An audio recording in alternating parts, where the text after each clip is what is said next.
네, 감사합니다. 저는 말을 잘 못합니다. 예, 말을 정말 잘 못합니다. 왜 그러냐면 약간의 간증인데요. 저는 중학교 2학년 때까지 말을 하지 못하는 약간 자폐아 같은 아이였습니다. 그 어릴 때 아버지의 약간 폭력으로 말미암아 머리를 많이 맞게 되었고, 어릴 때부터 말을 잘 하지 못하는 어린 아이였습니다. 중학교 2학년 때까지 말을 못하다 보니 한글도 몰랐습니다. 좀 창피한 일이지만 네, 한글도 모르는 그런 동네에 한 명씩 있지 않습니까? 그런 바보 같은 아이, 그런 아이였습니다. 하지만 중학교 2학년 때 하나님을 만나게 되고 저의 모든 것들이 변화가 되었고, 입이 열리기 시작했고 머리가 트이기 시작하여서 그때부터 열심히 공부하여 이 자리에 섰습니다. 그러다 보니 찬양을 제가 하는 이유도 설교를 잘 못합니다. 말을 잘 못하고 약간 난독증 같은 것도 있어서 글씨를 보면서도 잘 읽지 못합니다. 그런데도 불구하고 여러분 저를 세워주셔서 참 감사하고 두렵고 떨리는 마음으로 섰습니다. 이 시간 제가 이제까지 찬양사역 30년 동안 해오면서 느꼈던 이야기들, 또 제가 가지고 있는 찬양에 대한 이야기들을 함께 나눌 때 여러분은 정말 여러분의 인생에 도움이 되시고 도전이 되시는 그런 시간이 되시기를 소망하며 나아갑니다. 우리는 이런 이야기를 종종 듣습니다. 예배 보러 간다, 아니면 예배 드리러 간다. 제가 둘 중에 고르러 가면 여러분은 당연히 정답을 고르시겠죠. 정답은 뭘까요? 예배 보러 간다, 예배 드리러 간다. 네, 다 아십니다. 하지만 저희 어머니도 제가 매번 말씀을 드리지만 항상 예배 보러 간다고 얘기를 하십니다. 이게 습관이 무서운 것 같습니다. 엄마 무슨 예배를 보러 가, 드리러 가는 거야. 드리러. 항상 제가 아들이 목사야, 엄마가 그럼 얘기하면 안 돼. 아들이 찬양사역자야, 엄마가 예배 드리러 간다고 얘기해야 돼. 하지만 항상 얘기를 하십니다. 예배 드리러 언제 가니? 예. 예배 보러 언제 가니? 그렇게 얘기를 항상 하십니다. 우리는 습관을 바꾼다는 것이 쉽지 않습니다. 찬양도 그렇습니다. 내가 좋아하는 찬양, 내가 좋아하는 예배, 이것을 참 이렇게 바꾼다는 것 쉽지 않습니다. 하지만 오늘 말씀에 대해서, 찬양에 대해서, 예배에 대해서 배우면서 여러분의 인생이 다시 한번 변화가 되어지고 하나님이 좋아하시고 하나님이 원하시는 찬송을 드리는 여러분과 제가 되길 소망합니다. 아멘. 제가 서두에 말씀드렸듯이 예배는 보는 것일까요? 드리는 것일까요? 정답은 알고 있습니다. 하지만 우리 실제적인 생활 가운데서는 그렇게 살아내지 못하는 것이 현실인 것 같습니다. 덴마크 철학자이자 신학자인 키에르케고르, 역시 여러분 많이 들어보셨죠? 키에르케고르가 이런 이야기를 했습니다. 예배를 무엇과 비교를 했어요. 어떤 거와 비교를 했냐면 연극이라는 것과 예배를 비교해서 이야기한 것이 있습니다. 한번 여러분과 이것을 통해서 한번 말씀을 나누도록 하겠습니다. 첫 번째 그림 보여주시고요. 자, 첫 번째 그림 보시면요, 연극과 예배를 동일하게 봤을 때 예배와 연극은 어떤 것일까? 어떤 게 또 이렇지 않을까? 라고 생각을 했습니다. 자, 첫 번째는 연극이죠. 연극에는 배우와 관객과 감독이 있습니다. 그 뒤에 여러 가지 뭐 있겠죠. 하지만 중요한 사람들, 세 사람. 그리고 이 사람들을 예배로 봤을 때, 우리가 지금 현재 예배로 봤을 때 배우는 목회자가 되겠죠. 찬양 인도자도 될 수 있고 앞에 찬양하는 사람도 될 수 있겠죠. 앞에 서서 무엇인가 하는 사람이 될 수 있을 것 같습니다.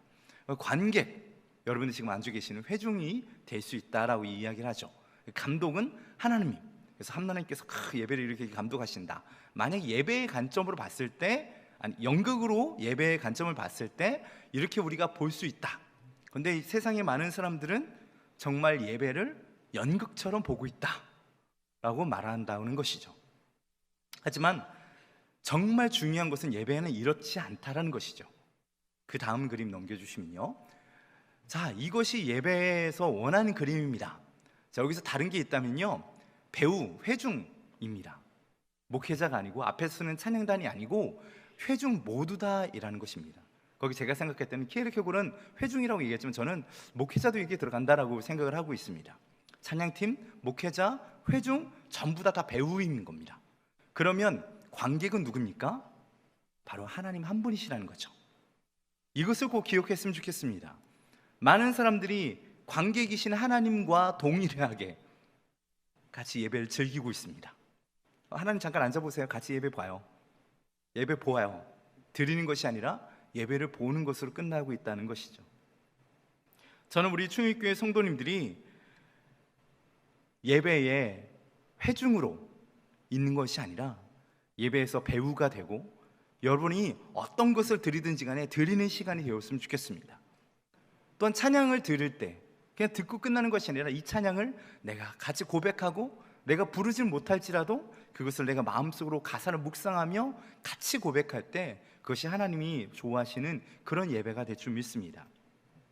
영국으로 볼 때 목회자나 찬양팀이 하는 것은 어떻게 보면 쇼와 같죠.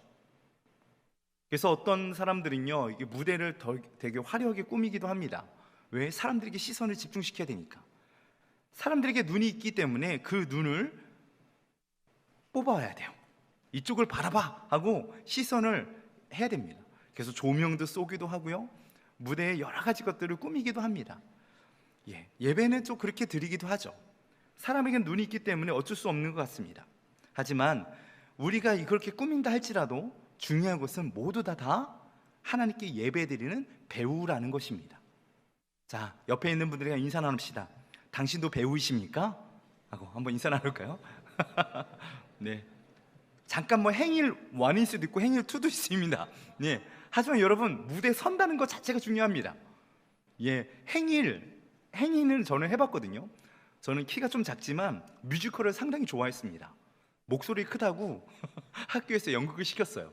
그래서 뮤지컬도 참 한번 해보고 싶었지만 제가 열심히 팔을 뻗고 막 노래를 하고 해도 키 큰 아이들이 한번 뮤지컬 지나가면 저는 되게 작은 나이로 남을 수밖에 없었습니다. 그래서 뮤지컬 잘 하시는 분들 보면 참 너무 부러워요. 여러분, 우리 모두가 관객이 되길 소망합니다. 지나가는 행인이라도 할지라도 여러분 그 가운데서 정말 최선을 다하여서 하나님께 드리고 하나님께 보여드리는 그런 예배가 되길 소망합니다. 이 예배에서 제일 중요한 것은 누구일까요? 이 예배에서 제일 중요한 것, 하나님이죠. 하나님. 그렇습니다. 관객이 누구냐? 바로 하나님이죠. 관객 대신 하나님, 이 한 분만을 위해서 우리는 최선을 다해서 예배를 드려야 됩니다. 어떤 사람들은 찬양팀만 옷을 맞추라고 얘기를 합니다. 하지만 거룩한 예복은 모두가 입어야 될 줄 믿습니다. 왜? 다 예배드리는 배우이기 때문에 그들의 역량에 맞춰서 옷을 깨끗하게 입고 예배에 드려야 됩니다. 많은 사람들이 예배에 드리기보다는 보는 것에 맞춰져 가면서 옷도 이제 예전에보다는 많이 프리하게 입는 것을 보게 됩니다. 체육복도 입기도 하고 집에서 입다가 잠옷 아닌가라고 싶은 생각에 있는 그런 옷도 입고 오기도 합니다. 여러분, 우리는 첫사랑을 회복해야 됩니다. 예배의 그 본질을 회복해야 됩니다. 그래서 찬양이 무엇인지, 예배가 무엇인지를 알아야 정말 하나님께 무엇을 드려야 될지, 하나님이 원하시는 예배가 무엇일지 우리가 생각할 수 있다는 것입니다. 저는 여기에 있는 모든 목회자들과 회중들 다 배우이고 하나님 한 분만 관객으로 계셔야 된다라고 여러 차례 말씀을 드리고 있습니다. 우리는 연극을 보듯 예배를 구경하고 있는 그런 자들이 아니라 회중 한 사람 한 사람이 다 배우가 되어서 출연진이 되어서 대사가 있던지 없던지 간에 하나님께 우리의 모든 것을 드리는 그런 예배자가 되길 소망합니다. 하나님을 찬양하고 높이는 것을 생각해 보면 너무 기분 좋지 않을까요? 우리 하나님께서 열심히 저 사람의 행인 일 같은데도 정말 최선을 다해서 옷을 입고 이렇게 최선을 다하고 있구나, 정말 하나님 좋아하지 않을까, 그런 생각을 해보게 됩니다. 이 강단 전체가 무대이고 이 예배당 전체가 무대인 것입니다. 이 무대에서 하나님만 기뻐하시는 그런 예배를 드리는 우리 충익교회 성도를 다 되길 소망합니다. 아멘, 아멘. 관객을 만족시키기 위해서 배우는 참 끊임없이 노력을 합니다. 그런데 뮤지컬을 하다 보면요, 노래가 어쩔 때 보면 나는 저 주인공이 부르는 노래를 부르고 싶은데 나에게는 화음 하나 아니면 제스처 하나, 소리 하나, 라는 그런 단어 하나만 줄 때도 있습니다. 하지만 여러분, 우리가 부르는 찬송이 내가 좋아하는 찬송이든 좋아하지 않는 찬송이든지 간에 우리 하나님을 향해서 최선을 다하는 찬송을 드린다면 그것이 바로 하나님 기뻐하시는 예배가 될 줄 믿습니다. 예배는 사람을 위한 것이 아니기 때문에 그렇습니다. 여러분, 연극에서 배우가 배우를 위해서 열심히 노력합니까? 아니죠. 최대한 관객의 입장에서 관객이 감동을 받기 위해서 노력을 하고 연습을 하고 많은 것들을 하고 있는 것을 보게 됩니다. 예배 또한 그렇습니다. 예배는요, 사람이 주인공이 아닙니다. 하나님이 이 땅을 만드시고 우리를 지으신 그 창조되신 하나님이 우리의 주인공이시기 때문에, 우리의 모든 것이시기 때문에 우리는 최선을 다해서 하나님을 향하여서 예배 드려야 됩니다. 2달 전에 금요 집회에서 또 주일 예배에서 제가 이런 찬송을 부른 적이 있습니다. 제가 만든 찬송이에요. 아무도 모를 거예요 하면서 불렀던 찬송인데요, 제목이 이렇습니다. 주님이 원하시는 예배. 기억하시나요? 네, 뭐 이런 찬송이죠. 주님이 원하시는 예배, 주님이 찾으시는 예배, 주님이 받으시는 예배, 난 그런 예배를 갈망합니다. 예, 이런 찬송을 했었죠. 이런 예배에 대해서 묵상을 하다가 만든 찬송입니다. 주님이 정말 원하시는 예배가 무엇일까? 주님이 지금도 하나님이 찾으시는 그 한 사람을 막 찾고 계신다고 하는데, 우리 충익교회 성도들이 바로 그 찾는 사람들이 다 되었으면 좋겠다라는 그런 생각을 해왔습니다. 여러분, 하나님이 찾으시는 그 한 사람이 바로 우리가 되길 소망합니다. 하나님이 원하시는 그 예배자, 나의 마음을 시원케 하는 그런 예배자가 없을까? 라고 생각하실 때 딱 하나님 마음에 맞는 그런 예배자가 우리 충익교회 성도들 한 사람 한 사람이 되기를 소망합니다. 아멘. 우리가 좋아하는 예배, 그런 예배가 아닌 하나님이 원하시는 예배를 드리는 우리 모두가 되길 소망하고, 또 우리 모두가 하나님을 향하여서 우리의 모든 것을 올려드리는 그런 예배자, 그런 배우가 되길 소망합니다. 배우는요, 참 좀 그런 것 같습니다. 어떤 게 그러냐면요, 저는 TV 프로를 참 좋아합니다. 특히 예능 프로를 참 좋아하거든요. 저의 유일한 낙입니다. 피곤하게 일을 하고 집에 들어가서 온 집안 식구들 모여서 예능 코드가 맞아요, 저희 집 사람들이. 그래서 아내와 아이들과 같이 예능을 보고 있으면요, 서로 같이 막 웃는 모습 보다 보면 막 스트레스 풀리고 그렇습니다. 한 개그맨이 나와서 그런 얘기를 하는 거예요. 제가 공연이 있었는데 전화가 울렸대요. 공연 시작하기 전에 어머니가 돌아가셨대요. 그런데도 사람들 앞에 나와서 웃겨야 되고 웃는 모습을 보여야 되는 내 모습이 너무 처참했다라는 이야기를 하는 것을 보면서 저는 무릎을 쳤습니다. 저거구나. 내 마음이 아무리 슬프고 억울한 일과 눌린 마음이 있을지라도 하나님 앞에 나올 때는 정말 내 모든 것을 다해서 나의 본연의 모습을 그대로 드려야 되는 것이 아닐까라는 생각을 해보게 되었습니다. 여러분, 신앙생활 하다 보면요, 마음이 어려울 때가 참 많습니다. 요즘 또 장마가 시작되면 비가 오잖아요. 비가 오면요, 영상으로 예배드리고 싶어요. 나가는 거 참 싫어하는 분들이 참 많습니다.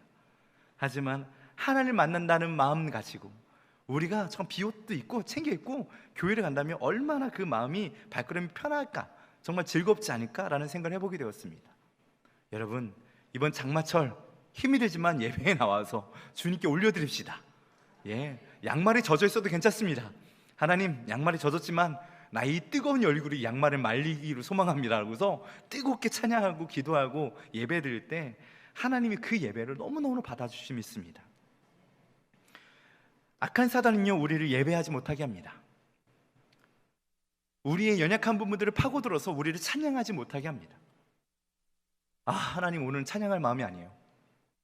네, 그럼 어떻게 해야 될까요, 여러분? 찬양할 마음이 아니래요. 어떻게 될까요? 하지만 우리는 그래도 입을 열어 찬양해야 됩니다. 그래도 입을 열어 기도해야 됩니다. 하나님, 지금 나의 마음이 이렇습니다라고 하나님께 나의 진실한 마음을 토해내야 됩니다. 그럴 때 하나님께서 우리의 마음을 위로하시고 우리의 그 슬픈 부분들, 억눌렸던 부분들을 회복하시고 치료하실 것입니다.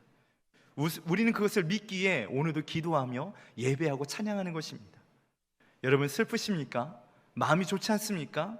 여러분, 찬양하십시오. 그 마음 가운데 하나님의 놀라운 능력으로 여러분의 삶을 변화시키시고 바꿔주실 것입니다. 이것을 믿으시죠, 여러분? 아멘. 그렇습니다. 찬양하는 사람은 바로 그렇게 살아야 될 줄 믿습니다. 예전에 이런 말이 있었습니다. 손님은 왕이다.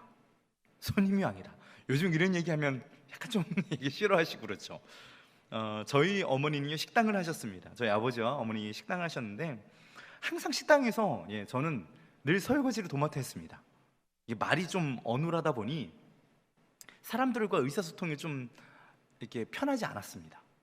그래서 저는 항상 어머니가 주문을 받기보다는 들어가서 설거지나 해라. 그래서 항상 설거지를 했습니다.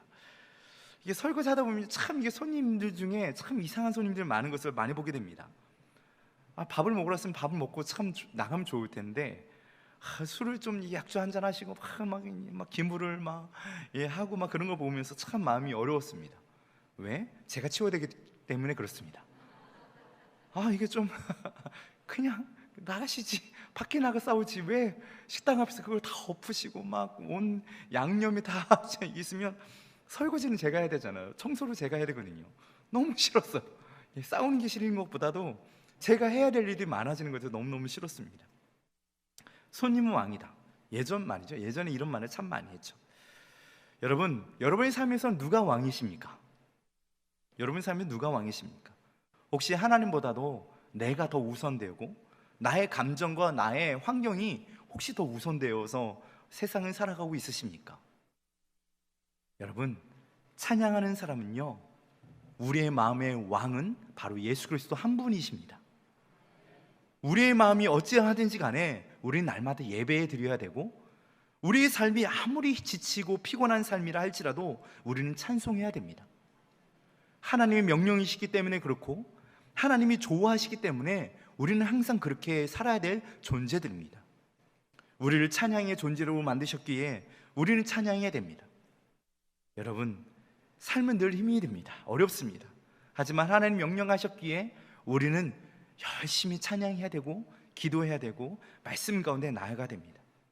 우리 충익교회 성도들 한 사람 한 사람 정말 날마다 찬양하며 회복하는 그런 믿음의 사람들, 찬양의 사람들이 되기를 소망하며 나아갑니다. 아멘. 우리가 연극과 예배에 대해서 이렇게 비교해서 이야기를 하며 생각을 해보았습니다. 여러분, 그런 관점이 있다면 예배가 지루하고 재미없다라고 생각이 되었을 때 누구 책임입니까? 배우 책임입니다. 배우 책임이에요. 배우는 누구라고 했죠? 우리들입니다.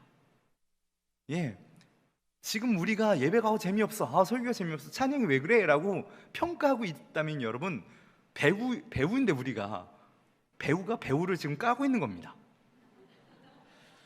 이거는 좀 뭔가 연합되지 않는 모습이죠.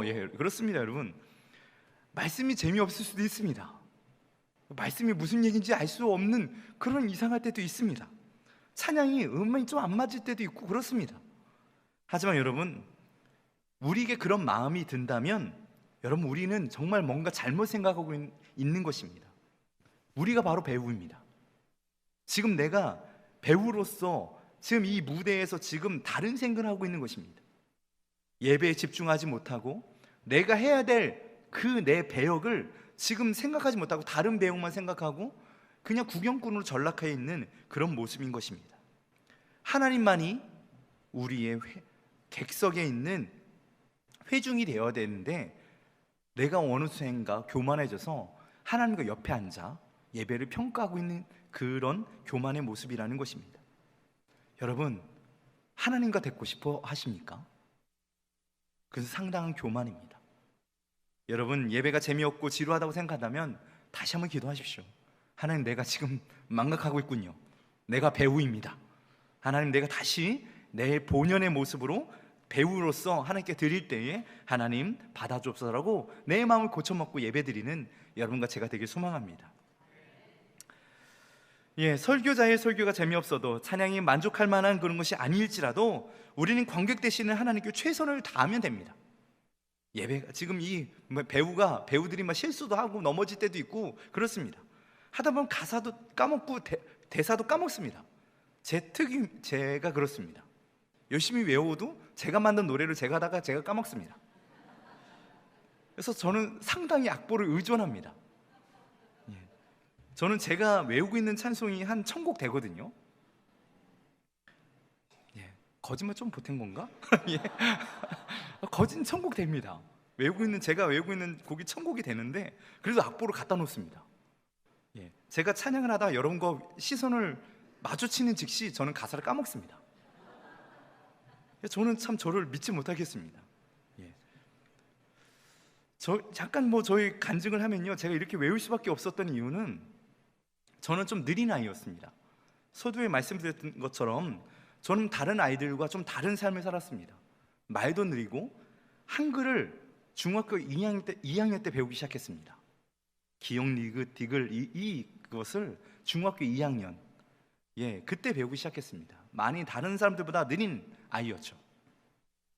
좀 창피한 일이지만 군대 가서 알파벳을 배웠습니다. 군대는 해군을 갔습니다.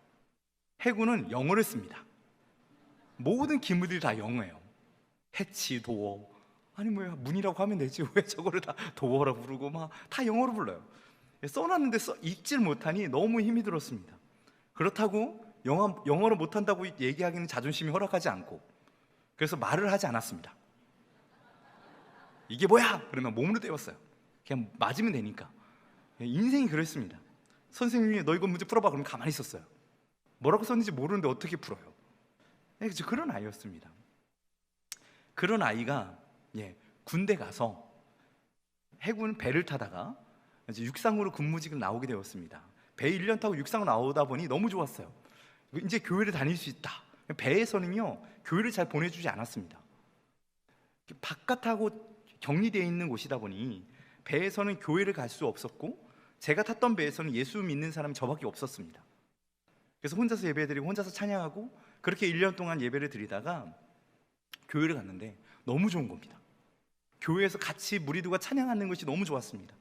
왜 군인들이 실로암 부르면서도 우는지 저는 이해할 수 있었습니다. 그냥 아무거나 해도 다 좋아요. 그냥 그 찬양한다는 것 자체가 너무 감사하고 너무 좋아서 막 눈물을 흘리고, 그래서 부대로 빨리 복귀하지 않고 좀 뭔가 더 찬양하고 싶어서 교회 구석구석 살펴봤는데 기타는 없고, 저 기타는 조금만 쳤었거든요. 기본 코드 정도. 피아노가 한 대 있는 거예요. 제가 다녔던 교회는 개척교회라 피아노 반주자가 없었습니다. 그래서 기타 개 이름을 가지고 피아노 코드를 어떻게 알아내가지고 한번 쿵 누르고 노래를 부르고, 또 노래가 시작하기 전에 또 코드를 한참 잡다 또 한번 쿵 한번 누르고 노래를 부르고, 이 정도 실력이었습니다. 그런데 몇 개월 뒤에 인사과에서 전화가 왔습니다. 이혁수 수병? 네. 피아노 잘 친다며? 네. 너무 놀랐습니다. 저는 악보도 못 보고 피아노 잘 못 칩니다. 그랬더니 겸손하지 마. 누가 잘 친다는 거 보고 했어.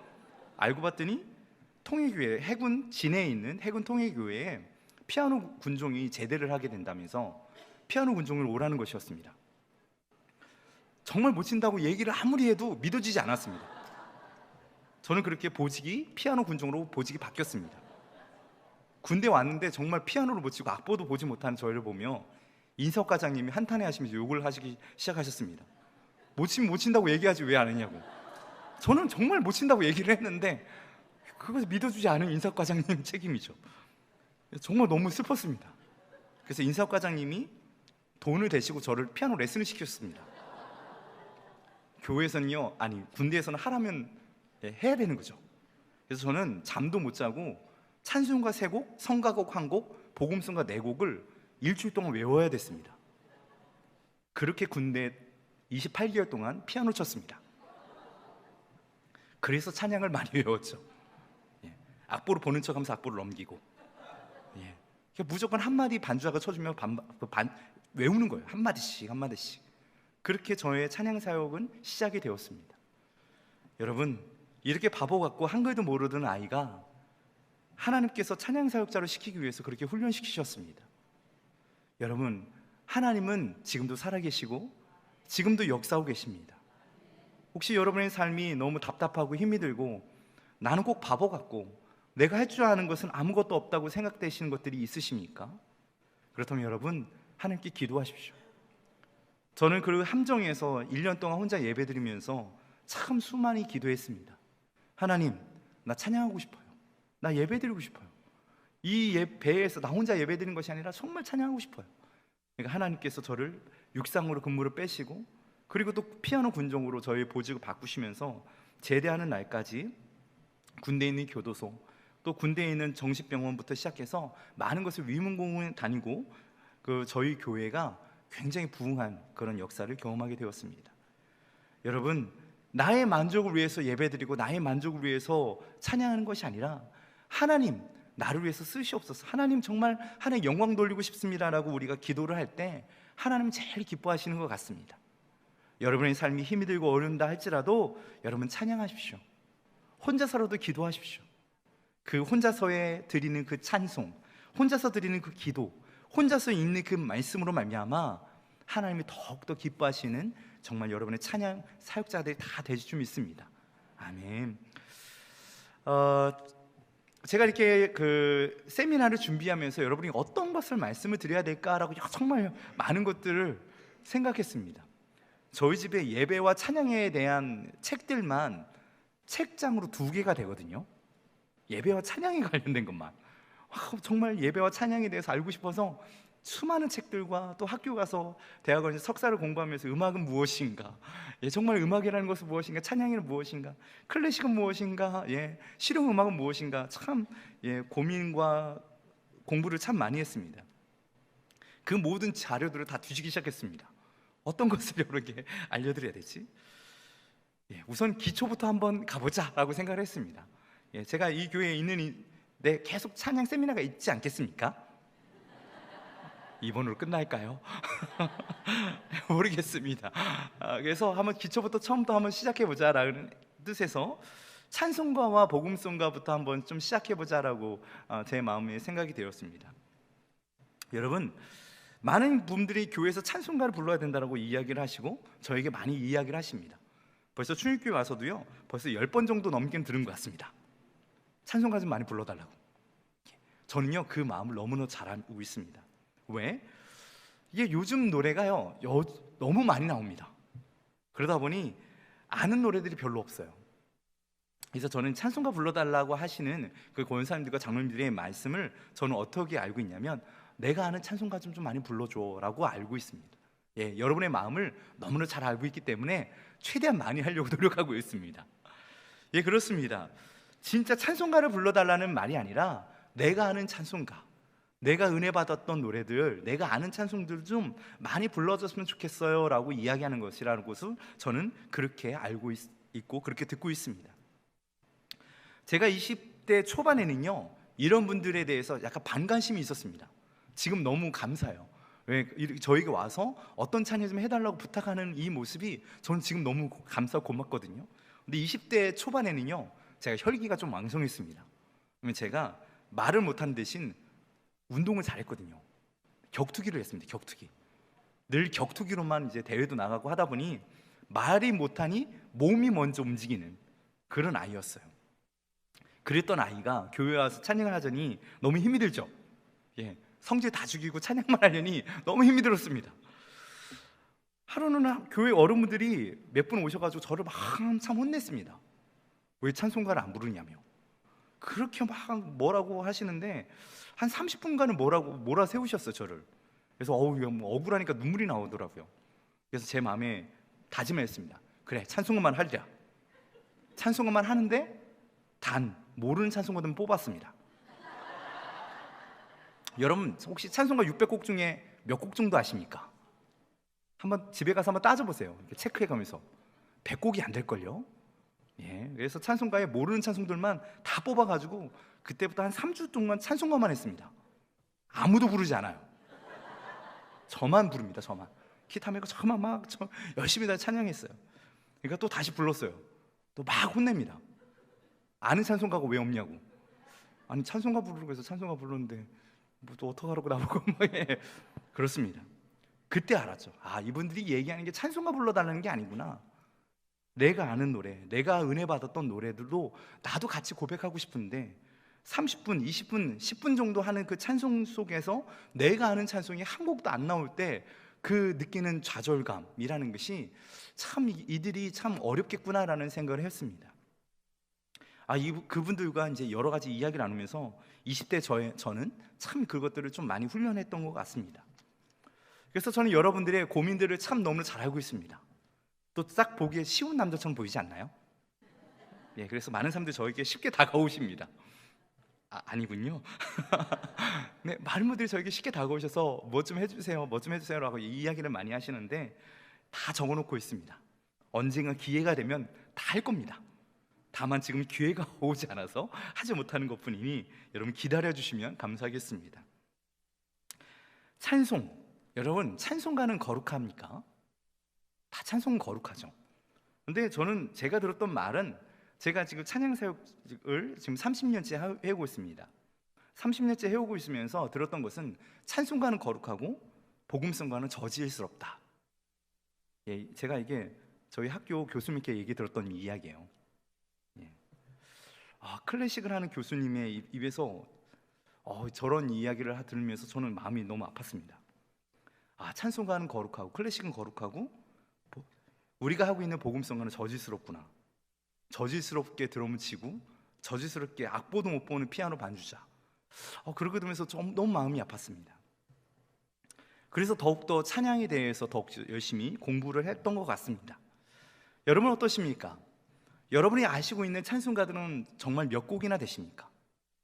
그리고 여러분이 알고 있는 그 찬송가는 다 찬송가입니까? 아니면 설마 복음성가가 섞여져 있습니까? 여러분, 제가 조사해 본 바로는요, 찬송가에 있는 600곡이 넘는 찬송가 중에 찬양으로만 되어 있는 찬송가는요 50곡도 채 되지 않습니다. 다 복음성가입니다. 미국에서 복음성가로 인해서 많은 사람들이 불려지고 유명해지다 보니 찬송가에 들어가게 된 것입니다. 그런데도 불구하고 많은 사람들이 찬송가를 부르러 갑니다. 찬송가도 복음성가인데 다만 100년 전에 불렀던 노래들, 지금 시대에 불렀던 노래들이 여러분 새 찬송가에 들어가 있습니다. 지금 여러분이 가지고 계시는 찬송가 이름이 무엇입니까? 아세요? 혹시 여러분이 가지고 있는 찬송가 이름? 모르시죠? 대부분 몰라요. 예, 요즘 찬송가, 개편된 찬송가는요 21세기 새 찬송가라는 찬송가입니다. 예, 찬송가 이름이 길어요. 왜냐면 옛날에 새 찬송가라는 찬송가가 있었거든요. 그래서 이거는 이번에 600곡이 넘게 바꾸면서 21세기 새 찬송가라고 이 이름이 바뀌게 되었습니다. 왜 바뀌게 되었냐면요, 통합찬송가였죠. 전에는 통합찬송가라는 통합찬송가였는데 거기에는 한국인이 만든 찬송이 별로 없었습니다. 한국인들이 만든 찬송이 몇 곡 없었어요. 그러면서 많은 사람들이 이야기했죠. 아니, 한국인들이 사용하는 찬송가에 왜 한국인들이 쓴 찬송곡이 없느냐라고 반문을 하기 시작했고, 그래서 이번에 찬송가를 바꾸면서 21세기 찬송가에는요 우리 한국인들이 만든 찬송곡이 100곡이나 들어갔습니다. 그래서 600곡이 넘게 쫙 이게 많아지게 된 거예요. 그런데 저는 약간 좀 그렇습니다. 왜 그러냐면 찬송가는 교단과 교파를 다 초월해서 사람들에게 많이 불려지는 노래들을 넣으면 얼마나 좋을까요? 그런데 교계 어르신들이 새로 작곡한 노래에 100곡이 들어갔습니다. 그러니까 우리는 아무도 모르죠. 한국인들이 작곡한 노래가 100곡이 들어갔는데 그 100곡을 우리는 알지 못하는 노래들입니다. 이번에 들어간 노래 중에 예수 우리 왕이요, 너무 좋죠. 우리가 아는 노래라. 하지만 가사가 또 바뀌어지죠. 참 이렇듯 저는 약간 이번에 새 찬송가를 보면서 참 가슴이 좀 아팠습니다.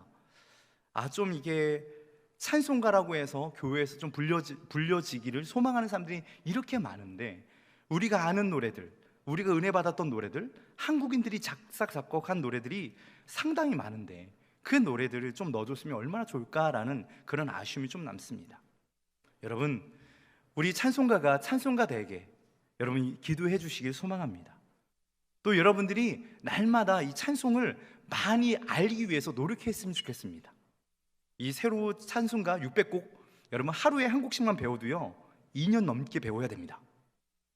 여러분, 이렇게 우리는 찬송을 배워야 됩니다. 내가 아는 찬송가만 나오기를 소망하는 것이 아니라 새로운 노래, 내가 모르는 노래를 할지라도 유튜브에 찬송 검색해서 계속 들으면서 듣고 여러분 그렇게 생활을 하셨으면 좋겠습니다. 우리 입술에는요 가요보다는 찬송이 좀 더 많이 흘러나왔으면 좋겠습니다. 그렇다고 노래방 가서 막 찬송가 부르면 좀 약간 분위기가 그렇잖아요. 그것까지는 제가 바라지 않습니다. 여러분, 날마다 입술에서 찬송이 흘러나오는 여러분들에게 소망합니다. 그렇습니다. 찬송가와 복음성가 구분 짓는 것 어렵습니다. 예. 그렇다고 저희가 찬송을 구별해 달라 하면 저에게는 확고한 기준이 있습니다. 또 많은 신학자들이 찬양가와 찬송가, 복음성가를 구별하기도 합니다. 하지만 저는 좀 약간 예전에 이렇게 다 구별해 놓은 것을 왜 다시 이렇게 구분할까라는 그런 좀 생각이 있지만, 음악의 3요소라고 하죠. 리듬, 멜로디, 화음, 이렇게 세 가지 요소들로 찬송가, 복음성가 이런 것을 구분할 수는 없습니다. 그럼 무엇으로 구분이 될까요? 바로 가사입니다. 가사. 비트가 빠르다고 찬송이 아닌 것도 아니죠. 제가 만든 노래 중에 몇 곡이 극동방송국에서 빨간 줄이 그어져 있습니다. 이 곡은 트지 마. 왜 그럴까요? 락앤롤로 노래를 만들었거든요. 난난다다다다다다다 우리 함께 불러봐. 좀 제가 좀 너무 실험적인 노래를 만들었나 봐요. 그래서 빨간 이 곡은 극동방송에 틀을 수 없어. 이렇게 그어져 있는 노래가 한 두세 곡 됩니다. 왜? 저질스러운 빠른 곡. 목록이 그렇습니다. 빠른데 저질스럽대요. 그래서 아니, 하나님의 찬송이 이게 저질스러운 게 어떤 것이 있을까라고 저는 그렇지만 제 개인적으로 마음이 아픕니다. 여러분, 찬송이 무엇입니까? 하나님을 찬양하는 것입니다. 우리가 또 굳이 복음성가로 이야기한 것이 무엇입니까? 성도들과 함께 교제하는 노래들이죠. 또 내가 받은 은혜들을 고백하는, 또 내가 슬플 때 슬프다고 고백하는 것들을 하는 것이 찬송이죠. 저는 이것들을 묵상하다가 대답을 시편에서 찾았습니다. 한번 시편 한번 띄워주시겠습니까? 시편에는요 이렇게 여러 가지 시들이 넘쳐납니다. 세 번째 보면 찬양시도 있죠. 하나님은 온전히 영광 올려드리는 찬양, 저게 어떻게 보면 찬송가라고 볼 수 있는 거죠. 하지만 시편에는요 대부분이 탄원시입니다. 탄원시. 기도자의 과거나 현재의 고통을 해결해 달라고. 하나님 저 너무 힘들어요. 하나님 저 너무 힘들어요. 왜 나 이렇게 두세요라고 이야기하는 것이 바로 탄원시라는 것입니다. 여러분, 시편에도 이런 시편이 있습니다. 여러분 혹시 슬프십니까? 어렵습니까? 그러면 여러분 그 마음 그대로 하나님께 찬송하며 기도하십시오. 다윗이 드렸던 그 탄원의 그 시처럼 하나님 여러분의 그 시와 여러분의 그 노래에 귀를 기울이시고 해결해 주실 믿습니다. 감사시가 있죠. 위기 속에 겪는 것들 가운데 하나님께서 해결해 주시는 반면에 감사를 올려드리는 감사 시편이 있고, 찬양시가 있고, 슐레시가 있고, 군왕시, 세상의 임금들과 그 다음에 하나님의 그 통치하심, 하늘의 모든 지상의 모든 통치하신 세상의 왕 대신, 만왕의 왕 대신 하나님을 위한 그 시, 또 교훈을 주는 시도 있습니다. 전래시도 있고요. 예식에 사용되는 시편들과 역사에 대한 하나님의 놀라우신 일들을 기록해낸 시편도 있습니다. 많죠. 시편이 이렇게 참 여러 가지 구분을 했습니다. 삶 속에서 나타나는 모든 상황과 환경 가운데 하나님을 부르는 것이 바로 찬송입니다.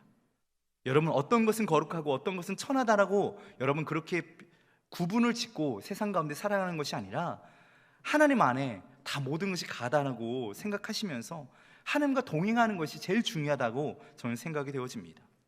여러분, 교회에서 여러 가지 많은 것들이 있습니다. 내가 바라보는 그런 거룩한 것들이 있을 줄 압니다. 하지만 여러분, 주님 안엔 모든 것이 다 가할 줄 믿습니다. 중요한 것은 우리의 마음입니다. 우리의 마음이 정말 하나님과 동행하며 거룩하게 살아내는 것이 바로 거룩입니다. 노래의 비트가 빠르다고 거룩하지 않습니까? 거룩한 예복을 입지 않았다고 혹시 부르는 사람이 거룩하지 않습니까? 진짜 거룩은 무엇입니까?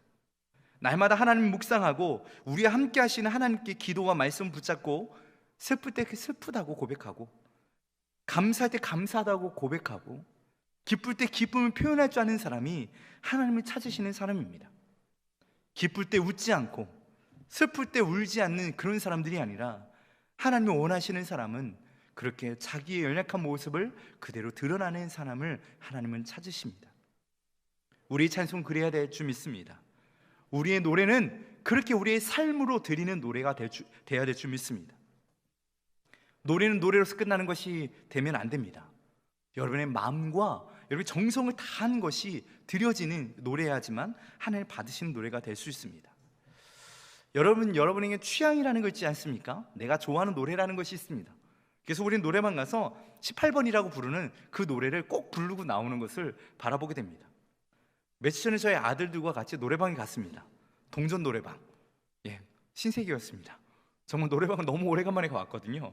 아들하고 놀아주기 위해서 노래방 갔는데 동전을 넣으니까 옛날에 10,000원인가 20,000원 내고 이렇게 노래방에서 1시간 시간제를 했었는데 요즘은 이게 동전만 넣으면 그 한 곡당 얼마씩 하더라고요. 아들하고 노래를 부르는데 아들이 꼭 이건 불러야 된다면서 부르더라고요. 그래서 아들이 이렇게 노래를 못 부르는구나 처음 알았습니다. 얘는 노래로 안 될 것 같은데 가수한다고 합니다.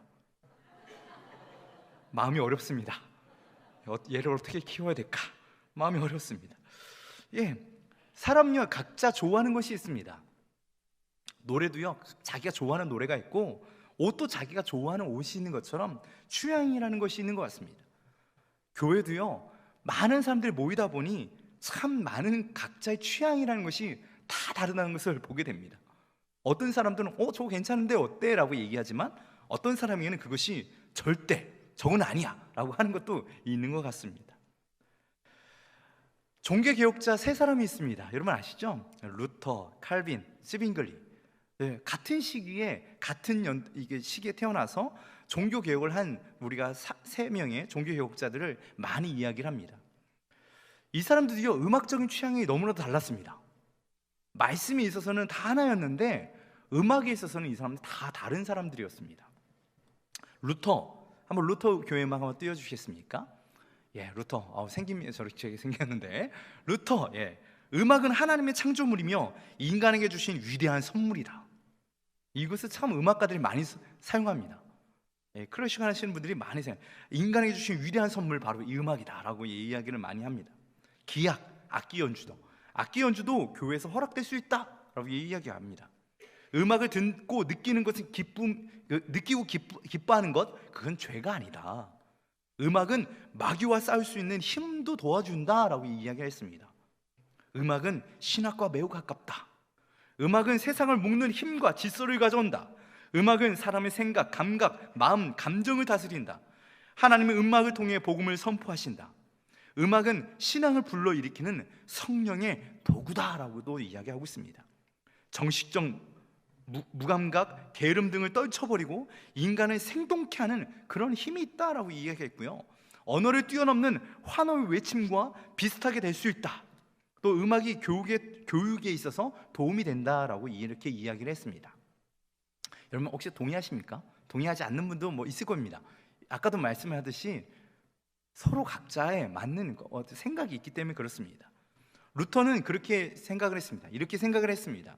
그래서 루터는요 어디까지 했냐면 사람들이 많이 애창하는 가요, 술집에서 불러지는 노래들, 그 노래들에 성경의 교리를 넣었습니다. 그래서 사람들이 노래를 다 알아요. 멜로디 다 알아. 왜? 술 먹으면 사람들이 계속 부르는 노래들, 많은 사람들이 막 껏하면 부르는 노래들에다가 성경의 교리를 넣고 성경 말씀을 넣어서 아이들에게 가르치기 시작했습니다. 아이들이 말씀을 잘 암송하기 어렵잖아요.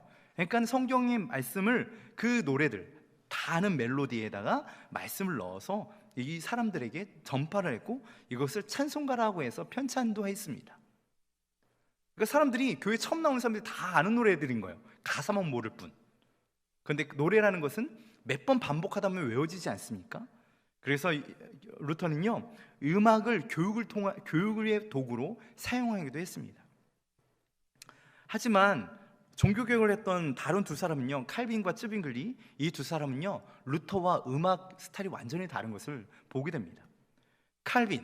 칼빈은요 음악에 있어서 음악 이론보다 하나님 말씀을 더 중요시 여겼습니다. 그래서 보시면요 악기 연주 절대 안 돼. 그래서 피아노 찍어버리고 오르간 버리고 이 악기 절대 어떻게 경건한 교회에서 노래만 해야 돼. 노래만. 하나님 주신 악기는 사람의 목소리야. 그렇게 생각을 했습니다. 그리고 칼빈은 교회에서 성악곡, 단성부라고 했는데요 멜로디가 있으면 안 된대요. 멜로디가 있으면 그 아름다운 멜로디에 우리의 마음을 뺏겨서 가사를 생각하지 않는다는 것입니다. 여러분 그럴 때 있지 않나요? 우리가 멜로디는 생각나는데 가사 생각나지 않을 때 콧노래를 하면 부르는데 이거 뭐지라고 할 때 있잖아요. 그러니까 멜로디가 주는 그런 중독성이 있다는 것이죠. 그래서 여러분 노래는 단성부만 불러야 돼요. 어떻게 해요? 하늘에 계신 우리 아버지여 이름이 거룩히 여김을 받으시오며 한음으로. 멜로디가 있으면 안 돼요. 그냥 이렇게, 여러분 이렇게 노래 부른 거 많이 들어보셨죠? 영화나. 그런데 이렇게 불러야 된다라고 얘기하는 것입니다. 그는 성경 안에 있는 노래 가사를 시편만 사용해야 된다라고 이야기했습니다. 아까 우리 얘기했죠, 시편. 여러 가지 탄식시도 있는데 시편에도 여러 가지 탄식시와 고민하는 그런 것도 많은데 시편만 사용해야 된다라고 얘기했습니다. 음악은 인간의 마음을 움직이기 때문에 음악은 웬만하면 하지 말아야 된다라고 얘기했습니다. 교회 음악이 선교적 의무를 감당해야 되고, 그다음 교회 음악이 교육적 의미를 가졌다고 생각은 루터랑 비슷하게 생각을 했지만, 사실 교회에서 음악은 노래만, 목소리로만 노래를 해야 된다라고 이야기했던 거죠. 그다음에 찌빙글린요, 되게 웃긴 것은 이 세 명의 종교 개혁자 중에 유일하게 음악 전공한 사람입니다. 음악 전공한 사람이거든요. 어릴 때부터 음악을 연주하고 악기를 배운 찌빙글린 이렇게 얘기했습니다. 라틴어가 아닌 일반인의 언어로 예배드려야 된다. 왜냐하면 종교개혁은 그렇게 일어났잖아요. 라틴어로만 예배를 드리다 보니 일반 사람들은 그 언어가 무슨 언어인지 몰랐어요.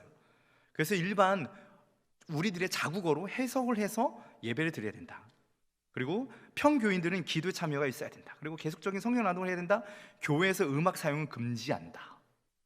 노래도 안 돼, 악기도 안 돼, 단 가정에서만 불러. 이렇게 얘기를 했습니다. 참 재밌지 않습니까? 종교개혁자 세 사람은요, 같은 시기에 종교개혁을 해서 말씀으로 돌아가자라고 늘 주장했던 사람들입니다. 하지만 이 세 사람들이 음악적인 것들은 너무나도 달랐습니다. 오히려 음악을 전공했던 찌빙글리 같은 경우는 교회에서 음악을 절대 하면 안 된다라고 이야기를 하며 음악을 폐지시켰습니다. 여러분의 마음은 어떠십니까? 여러분 생각은 어떠십니까? 여기에는 정말 수많은 사람들이 찬양 대원으로도 봉사하고 계시고, 찬양단, 또 중찬단, 또 워십으로 아마 사역을 하고 계실 것입니다. 여러분 생각은 어떠십니까? 나는 여기까지는 가능한데 여기는 아니라고 봐 라고 생각하십니까? 뭐라고 생각하십니까? 정답은 저는 별로 없다고 봅니다. 사람들은 각자 가지고 있는 그런 신학이 있고 각자 가지고 있는 마음이 있기에 저는 여기에서 무엇이 옳다 그렇다 이야기는 하지 않겠습니다. 하지만 중요한 것은 하나님이 우리에게 주신 것은 우리가 너무 위험하다라고 해서 쓰지 않는 것이 아니라 마음껏 누려도 된다라고 저는 생각을 합니다. 여러분 혹시 칼 아십니까? 칼? 저는 요리를 참 좋아합니다. 오늘도 집에서 아이들에게 짜장과 카레를 만들어주고 왔습니다. 요리를 참 저는 잘한다고 생각하는데 모르겠네요. 캠핑을 가면 항상 제가 요리는 제가 다 합니다. 칼질이 제가 날라다니거든요. 이렇게 하고 먹어보면 별론데라고 하면 안 되는데 모르겠네요. 칼은 참 위험합니다. 저는 군대 가서 칼 쓰는 것을 배웠습니다. 저희 집이 음식점을 했지만 집에서 부모님이 제가 좀 약간 바보스러우니까 그런 거를 시키지 않으셨어요. 무조건 설거지, 청소. 근데 군대를 갔는데 함선을 탔더니 배에서는 막내가 무조건 요리를 해야 된다는 어떤 그 법칙이 있었습니다. 제가 군대 있을 때는. 그래서 요리를 갑작스럽게 배웠어요. 거기서 칼은 이렇게 쓰는 거야. 근데 여러분 칼을 처음 쓰다 보니 엉성하잖아요. 그러니까 손을 참 많이 배웠습니다. 그래서 칼을 참 두려워했어요. 칼을 잡는 것도 너무 어렵고, 그래서 멀리다 닭을 놓고 멀리서 이렇게 찍기만 하고, 완전히 조사놓는다고 하죠. 그렇게 뭔가 예쁘게 자르는 것이 아니라 그렇게 잘랐던 저였습니다. 칼은 위험합니다.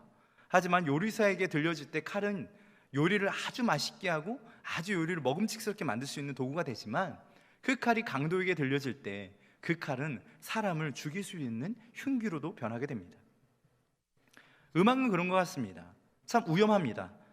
유일하게 음악을 전공했던 찌빙글리가 그랬습니다.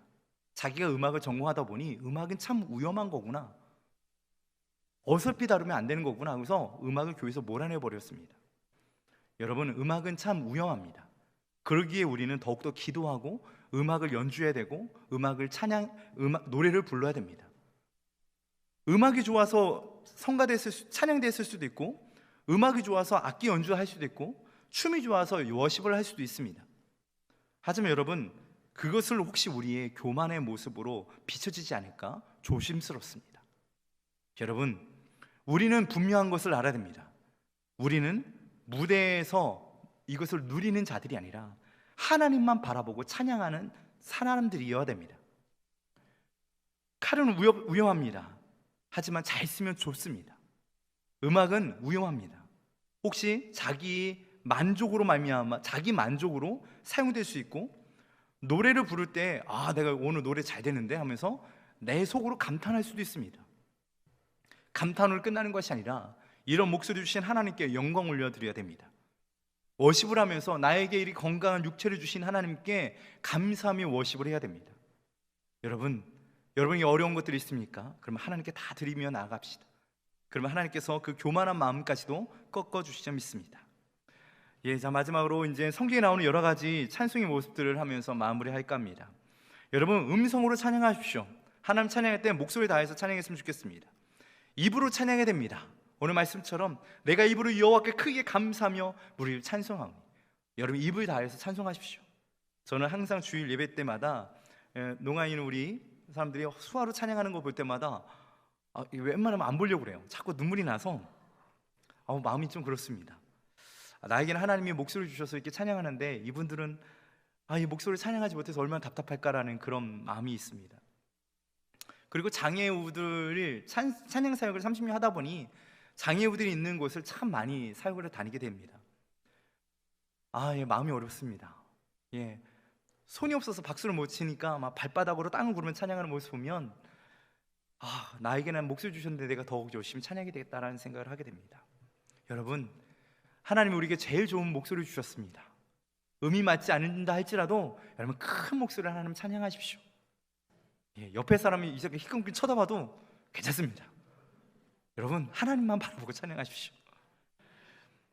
노래로 찬양해야 됩니다. 우리가 큰 소리만 하는 것이 아니라 우리가 아름다운 노래를 또 배워서 열심히 찬양해야 되고, 또 큰 소리로 찬양해야 됩니다. 노래로만 뿐만 아니라 우리가 함성을 부르면서 찬양해야 됩니다. 그런데 한국 사람들은 뭔가 좀 체면 의식이 있어서 큰 소리 부르는 걸 원하지 않죠. 제가 좀 몇 달 뒤면 이제 하나님께 함성을 올려드립시다 할 때 여러분 와 소리 들릴 줄 알아야 됩니다. 박수만 치고 이렇게 있으면 안 되고, 하나님이 여러 가지 방법을 통해서 우리가 찬양하라고 하랬거든요. 큰 소리로 찬양하라고 했으니 큰 함성도 하나님께 올려드리며 나가는 여러분과 제가 되길 소망합니다. 여러분 손 한번 흔들어 볼까요? 바짝바짝. 에버랜드 가면 이렇게 안녕하세요 라고 인사를 나누는데, 여러분 자 손뼉 찹시다. 손뼉. 자, 네. 그렇죠. 하나님을 찬양할 때는요 기쁘게 찬송을 하면 손뼉 치면 찬양이 됩니다. 그리고 한번 손을 한번 들어볼까요? 손을 들고 찬양해야 됩니다. 이렇게 했는데 제가 이렇게 찬양함 준비하면서 어떤 분이 저에게 와서 얘기했습니다. 손뼉을 어떻게 쳐야 돼요? 이것도 가르쳐 주세요라고 저에게 얘기를 했거든요. 예전에는요 정박자였어요.